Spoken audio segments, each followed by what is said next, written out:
Elle est arrivée à Bourges grâce à l'archéologue le marquis de Rochemontet qui était originaire de Bourges et qui l'a rapporté de fouilles qui ont été faites là-bas, au temple à la nécropole d'Akhmim, et c'est sa veuve qui en a fait don au musée du Berry en 1906. Plutôt la prendre au niveau des genoux, jamais directement au niveau des pieds, et moi je vais la prendre au niveau des épaules.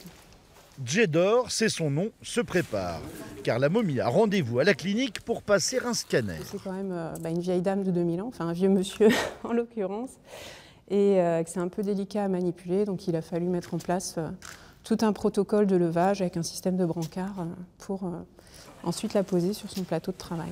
Il est hors de question de dégrader la momie, parce qu'à partir du moment où on l'expose, où on expose les parties qui sont sous les bandelettes à l'air, il va forcément y avoir un processus de corruption ou de dégradation qui va se mettre en place et qui risque de l'abîmer, de la dégrader de façon irréversible.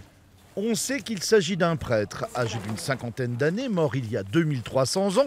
Son dernier bilan radiologique en 1990 a permis de déceler une fracture du tibia. Avec les progrès de la technologie et sans patienter dans la salle d'attente, un scanner devrait donner de nouvelles informations. Oui, c'est magique. Ouais, c'est magique. Parce que là, c'est plus que des bandelettes et de la résine. Là, on a affaire à l'individu en image. Donc, il manque beaucoup de morceaux à l'intérieur, oui. Effectivement, il y a beaucoup. Les organes, tous les viscères. Qu'est-ce qu'il a dans l'ordinateur? Il y a une matière qui fait des refus. Enfin, qui n'est pas traversée en tout cas. D'accord.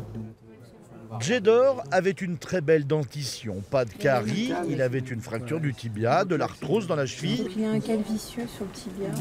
Le scanner a permis de voir les muscles desséchés et des attributs assez imposants.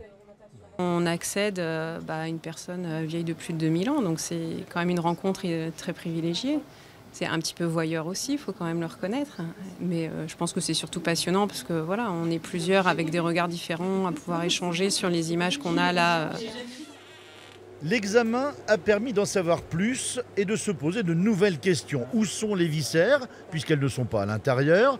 Qu'y a-t-il dans l'œil de la momie? Les manipulatrices ont apprécié la docilité du patient qui n'a ni bougé ni respiré pendant l'examen.